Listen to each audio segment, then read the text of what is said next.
નારાયણ હરિ આપના સર્વેમાં વસેલ આત્માને મારા પ્રણામ. સનાતન ધર્મની જય, ભારત માતા કી જય. ધર્મ જ્ઞાનનું રહસ્ય એ સૂક્ષ્મ રહસ્ય છે અને ધર્મનું વર્તન કરનારા સૂક્ષ્મ પ્રજ્ઞાથી પોતાનું કલ્યાણ કરે છે. ધર્મ પાલનથી આધ્યાત્મિક પ્રગતિ જીવાત્માની થાય છે. ધર્મથી વિકૃતિ, દુર્ગુણ, વિચાર કર્મો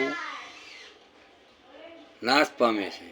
એટલે ધર્મથી સર્વ પાપ કર્મો અટકી જાય છે અને જીવનું કલ્યાણ થાય છે. ધર્મથી શાસ્ત્ર મર્યાદા સમજાય છે. સત્ય ધર્મ આત્માને ઓળખી પોતાના અહમનો નાશ કરવો એ મોટામાં મોટો મનુષ્યનો ધર્મ છે. પોતાના અહમ અભિમાનને ઓળખી એનો નાશ કરવો એ ઊંચામાં ઊંચું વ્રત છે. એટલે ધર્મ પાલન કરવું હોય તો પોતાને જીવનમાં જાગૃતિ રાખવી પડે છે અને ધર્મ પાલનથી ભય, શોક, ચિંતા દૂર થાય છે અને સ્વસ્વરૂપમાં સ્થિરતા ધીમે ધીમે આવે છે અને ધર્મ જ્ઞાનની અનુભૂતિ પોતાને સમજાય છે. એટલે ધર્મ જ્ઞાનથી જ્ઞાન, બળ, શક્તિ, પ્રજ્ઞા, ધીરજ, સંતોષ, શાંતિ અને ઉત્સાહ પુરુષાર્થ બહુ જ વધે છે. એટલે ધર્મનું પાલનથી પોતાના જીવાત્માનું કલ્યાણ થાય છે. એટલે ધર્મ પાલનથી જીવનમાં શોક, ચિંતા, ભયનો નાશ થાય છે. એટલે જીવનમાં ધર્મ પાલન કરવું એ મનુષ્યનો ઉત્તમમાં ઉત્તમ ધર્મ છે. ધર્મથી જ કંઈક રાજાઓ તરી ગયા. દાખલા તરીકે જનક રાજાએ આ જીવન ધર્મનું પાલન કર્યું તો એનું કલ્યાણ થઈ ગયું. રામચંદ્ર ભગવાને પિતાના આજ્ઞાના ધર્મનું પાલન કર્યું તો એ પણ જગતમાં પૂજાય છે. એટલે ધર્મના પાલન માટે હરિશ્ચંદ્ર રાજા ભરસભામાં વેચાણા. એટલે ધર્મના કારણે પોતાનો ધર્મ જે છે એ જીવનમાં સમજાય તો જીવાત્માનું કલ્યાણ થાય છે. ધર્મ એટલે કે તીલા ટપકા કરવા, દાઢી રાખવી, ચોટી રાખવી, માળા પહેરવી અને ભગવા પહેરીને ફરવું એ ધર્મ નથી. ધર્મ એટલે મનુષ્ય જન્મનું કલ્યાણ તેમાં થાય. મનુષ્ય બહુજન સુખાય, બહુજન હિતાય જીવન જેનું થાય એ સત્ય ધર્મ છે. અને ગીતાજીમાં ભગવાને કીધું છે કે તું બધા જાતિ, ધર્મ, પાતિ ધર્મ ચારી જે માન્યતાવાળા ધર્મો બધા ત્યાગી તું મારા શરીરે આવી જા એટલે તારું હું કલ્યાણ કરીશ. એટલે જે આપણા માનેલા ધર્મો છે ને એનો ત્યાગ કરવાનો છે. આપણે પોતે માનેલા ધર્મ બધા એનો ત્યાગ કરવાનો છે. એટલે ધર્મથી ધીરજ, ધૈર્ય, આનંદનો વધારો થાય છે.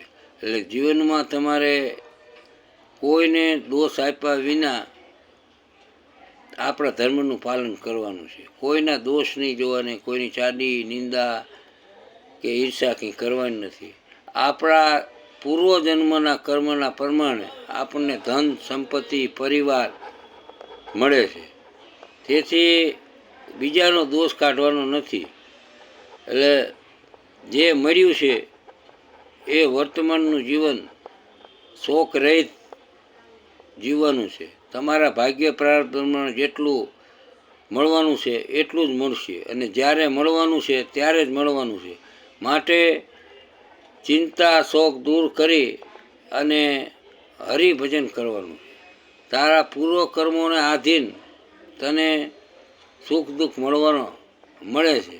એટલે બીજાના દોષ નહીં આપવાના. બીજાને આપણે આના કારણે મારે આમ થયું કંઈ એ તમારા પૂર્વ કર્મોના આધારે જે વ્યક્તિઓ આવીને મળે છે અને તમને લાભ નુકસાન કરાવે છે. એટલે દોષારોપણ વૃત્તિ કાઢી નાખવાની. જીવનમાંથી આપણે દોષારોપણ વૃત્તિ કાઢી નાખવાની અને હરિભજન કરવાનું છે. બીજું, આપણે જીવનમાં જો અધર્મ કરતા હોય તો એનું મૂળ કારણ આપણો લોભ, આપણો અહંકાર, આપણો માનેલો ધર્મ છે. એટલે મેઇન વસ્તુ જીવનમાંથી લોભ કાઢશો એટલે તમે અધર્મ કરતા અટકી જશો. એટલે લોભના કારણે માણસ છે ને બીજાને હિંસા કરે, બીજાને દ્રોહ કરે, બીજાની ઈર્ષા કરે અને બીજાનો અભાવ કરે. એટલે લોભ કરો એટલે આ બધું થાય અને તમે કાર્ય સિદ્ધ ના થાય એટલે ક્રોધ આવે. ક્રોધ આવે એટલે તમારા બુદ્ધિનો નાશ થાય. બુદ્ધિનો નાશ થાય તો ના કરવાનું કર્મ તમે કરો. એટલે હંમેશા જીવનમાં લોભનો ત્યાગ કરવાથી તમારે અધર્મ કરતાં અટકી જાઓ છો અને કર્મબંધન થતું નથી. અને લોભના કારણે જ આખું આ જગત પોતાના નિજી સ્વાર્થ માટે હિંસા, અધર્મ આ બધું કરે છે અને કર્મબંધન કરે છે. માટે લોભ ત્યાગી સત્કર્મ, સદાચાર, પરમાર્થ, સેવા, કરુણા, દાન કરવા. અને આ બધા દાનોમાં ઉત્તમમાં ઉત્તમ દાન છે અન્નદાન છે. અન્નદાનથી જીવાત્માની જઠરાગ્નિ છે ને એ શાંત થાય છે અને શાંત થતાં એવી જીવાત્માને આનંદની અનુભૂતિ થાય છે અને તમારે આશીર્વાદને પાત્ર તમે બનો છો.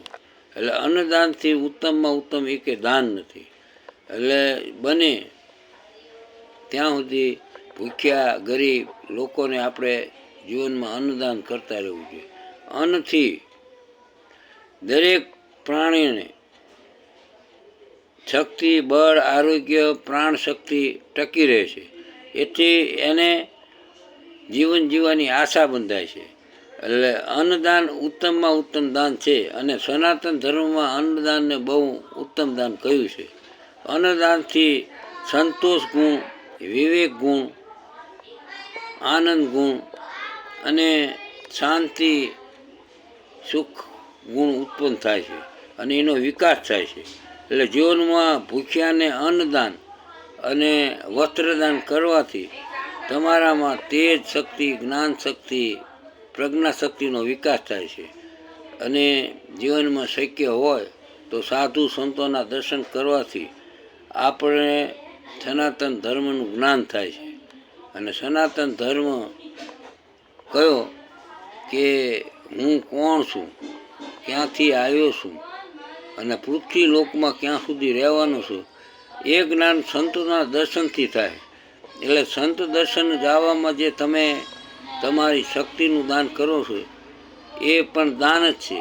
એટલે તમારા વિચારો, બુદ્ધિને રોકી અને તમે સંત દર્શન માટે જાઓ. ભૌતિક જગતનો ત્યાગ કરી અને તમે સંત મિલનમાં જાઓ એટલે કદમ કદમ આગળ ભળો. એક એક પગલે તમને પુણ્યનો ઉદય થાય છે.